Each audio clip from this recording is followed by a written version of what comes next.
இந்த நேற்று காலையிலேருந்து சாயங்காலம் வரைக்கும் உள்ள விலாக் தான். ரெட்டு கீரை, அதாவது தண்டு கீரை வாங்கிட்டு வந்திருந்தேன். ஆனியன் போட்டு கடுகு, உளுத்தம்பருப்பு, பெருங்காயம், வரமிளகாய் தாளித்து, ஆனியன் போட்டு நல்லா வதக்கி தேங்காய் தாளித்து ஒரு டிஃப்ரெண்ட்டாக ஒரு கீரை.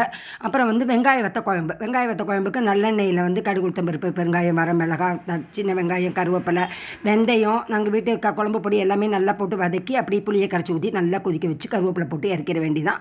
இன்றைக்கி வித்தியாசமாக புடலங்காய் கூட்டு பண்ணேன். எப்பயுமே புடலங்காயை நல்லா வேக வச்சு உப்பு மஞ்சள் பொடி போட்டு வேக வச்சு தேங்காய், ஜீரகம், மிளகு, அப்புறம் பச்சை மிளகா அரைச்சி ஊற்றி அதில் கடலைப்பருப்பு தாளிப்பேன். ஆனால் இன்றைக்கி கடலைப்பருப்பை குக்கரில் வேக வச்சுட்டேன். கொஞ்சம் புடலங்காயும் கடலைப்பருப்பும் பாதி பாதி போட்டு கூட்டு, அதாவது டிஃப்ரெண்ட்டாக இது ஒரு கூட்டு குழம்பு கணக்கில் வச்சுக்கலாம். இதை நம்ம சைட் டிஷ்ஷாகவும் யூஸ் பண்ணிக்கலாம், இது குழம்பு கணக்கிலையும் யூஸ் பண்ணிக்கலாம். இன்றைக்கி வத்த குழம்பு இந்த புடலங்காய் கூட்டம் தான். இதுக்கு நல்லா கடுகு, உளுத்தம்பருப்பு, பெருங்காயம், வரமிளகாய், கருவேப்பிலை போட்டு தேங்காய் எண்ணெயில் தாளிக்கணும். அதான் மெயின். தேங்காய் எண்ணெயில் தான் இந்த கூட்டுக்கு தாளித்தா சூப்பராக இருக்கும்.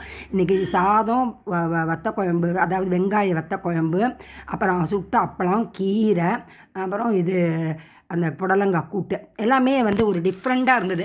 ஏன்னா புடலங்காய் கூட்டு நான் இது வரைக்கும் கடலைப்பருப்பு போட்டு பண்ணினதே கிடையாது. பாசிப்பருப்பு போட்டு பண்ணியிருக்கேன், துவரம்பருப்பு போட்டு பண்ணியிருக்கேன். ஆனால் கடலைப்பருப்பை தனியாக வேக வச்சு இன்றைக்கி தான் முதல்ல பண்ணேன். ஆனால் ரொம்ப ரொம்ப டிஃப்ரெண்ட்டாக இருந்தது.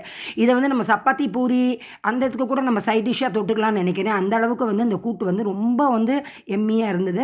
இன்றைக்கி காலையில் ஃபுட்டு முடிச்சுட்டு நல்லா தான் சாப்பிட்டோம். ஆனால் சாயங்காலம் ஒரு 3 மணிக்கே கொஞ்சம் பசிச்சிருச்சு. சரின்னு சொல்லிட்டு அவல் இருந்தது வீட்டில். அதை நல்லா கெட்டி அவல் தான், நல்லா அரை மணி நேரம் ஊற வச்சு நல்லா எடுத்துக்கிட்டேன். நல்லா ஊறிடுச்சு பாருங்கள். அப்புறம் வானலியில் நல்லெண்ணெய் ஊற்றி கடுகு, உளுத்தம்பருப்பு, பெருங்காயம், வரமிளகாய், அப்புறம் மோர் மிளகாய் போடுவேன். இன்றைக்கி போடலை, வெயில் காலமாக இருக்குது, வயிற்று கொத்துக்காதுன்னு சொல்லிட்டு போடலை. நிறைய நிலக்கடலை பருப்பு, பெருங்காயம், வரமிளகாய், அப்புறம் கருவேப்பிலை எல்லாமே போட்டுட்டு நான் அவலை எடுத்து போட்டு நான் அதுக்கிட்டே இது இன்றைக்கி பண்ண மறந்து போயிட்டேன். புளியை முதலையே கரைச்சி புளியில் தான் அவலை ஊற வைப்பேன். இன்றைக்கி டிஃப்ரெண்ட்டாக புளியை அப்போ தான் கரைச்சி ஊற்றினேன். அதனால் அது கொஞ்சம் அந்த புளி வாசனை போகாமல் இருக்கிறாப்புல பச்சையாக இருந்தது. முதல்ல ஊற வைக்கிறப்பே புளி தண்ணியில் ஊற வச்சுருக்கணும். ஸ்ட்ராங்காக ஒரு டிகாஷன் காஃபியே எனக்கு இப்போ வர பிடிக்கிறதில்ல. ஆனால் கூட இப்போ கொஞ்சமாக அந்த அவல் உப்புமா சாப்பிட்டுட்டு காஃபி குடிக்கிறப்ப கொஞ்சமாக ஆளுக்கு ஒரு டம்ளர், குட்டி டம்ளரில் சூப்பராக ஒரு டிகாஷன் காஃபியோட இன்றைக்கி சாயங்காலம் முடிச்சாச்சு.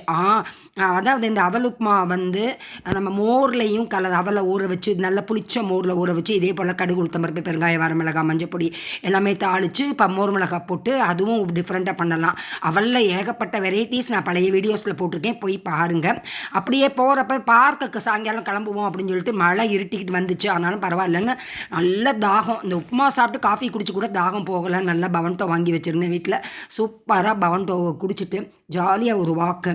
ஆனால் கிளைமேட் நல்ல வெக்க தணிஞ்சு மழை மேகம் கூடி இருந்தது. சில்லுன்னு காற்று.